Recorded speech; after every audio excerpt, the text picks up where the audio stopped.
C'est une façon pour moi de vous exhorter à rentrer dans une réflexion prospective, constructive, évolutive, novatrice. Pour que notre modèle politique des années à venir ne soit plus dans ce cliché qui, en définitive, le cliché est dépassé, inefficace. Ce que je dis concerne tout le monde. Vous voyez, j'ai commencé par parler de démocrates et UP et BR avant de venir à vous. Donc ça concerne tout le monde. Et le développement est possible, chers amis. Il est possible. Le peu que nous voyons nous montre très bien qu'on peut évoluer. Et demain, je veux vous voir, vous, M. Mitokwe.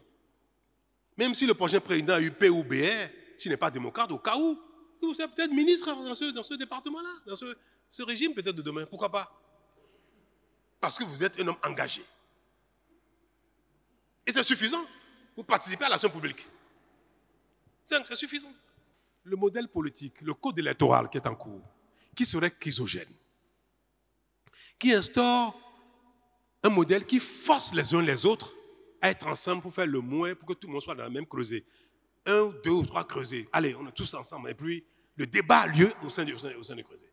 On peut être de la même famille et compétir. Et se contredit. Être dans le même creuset ne veut pas dire qu'il n'y a plus de critique, qu'il n'y a plus de débat, qu'il n'y a plus de contradiction, qu'il n'y a plus de compétition.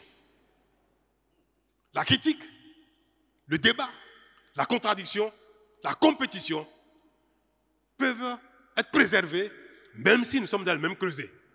Donc le fait qu'au Parlement, il n'y ait que 1 ou 2 ou 3 creusets, ce n'est pas un problème, pourvu qu'il y ait des débats. C'est tout. C'est ça, l'âme d'un pays. Dynamique. On remet en cause chaque fois nos convictions pour finir par choisir la meilleure stratégie, la meilleure action. Et c'est dynamique. Et tout le monde peut contribuer à ça. Nous allons aller aux élections avec les tests existants et vous allez voir que ça se passera très bien. Monsieur Mitokwe, si vous n'étiez plus député, vous pouvez retourner au Parlement avec ces mêmes lois-là. Parce que ces lois vous forcent à rester ensemble. Et je l'ai dit, si on avait changé ça, les démocrates aujourd'hui seraient coupés en 2 ou en 3. Les contradictions qu'il y a chez vous, les histoires qu'il y a chez vous, la guerre qu'il y a chez vous, s'il n'y avait pas cette loi-là, les démocrates auraient déjà été divisés en 2 ou en 3. C'est pareil, BAUP. S'il n'y avait pas cette loi, ces partis auraient déjà tous explosé. Cette loi, vous êtes ensemble, ce n'est pas facile. Vous divisez, vous êtes morts. C'est ça l'intérêt. Si on touche à ça, les partis vont exploser. Là, chacun peut faire son chemin à part. Oh, nous voulons que les gens soient ensemble. C'est pour ça qu'il faut promouvoir cette loi-là. Il faut l'expliquer aux gens. C'est dur, mais c'est dur pour tout le monde.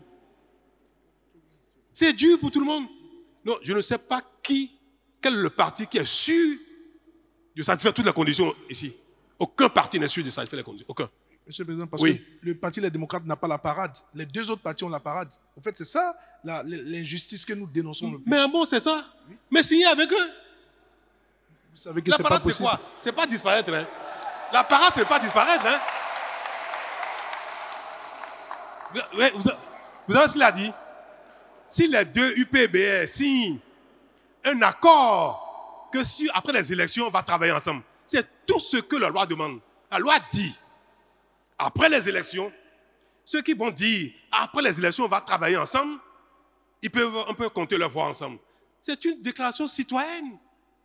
C'est une déclaration citoyenne qu'après les élections, nous allons gouverner ensemble. Pourquoi vous ne voulez pas gouverner avec d'autres si vous gagnez les élections? Pourquoi? À quoi ça vous gêne de gouverner avec BR si vous gagnez? Si lui gagne, vous pouvez gouverner ensemble. Vous pouvez au Parlement travailler ensemble.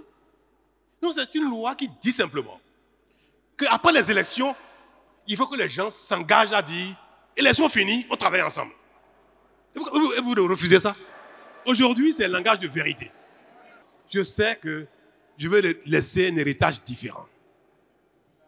Je veux forcer les Béninois à travailler ensemble.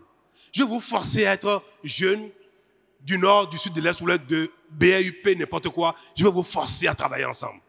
Vous voulez faire la politique? Venez travailler ensemble.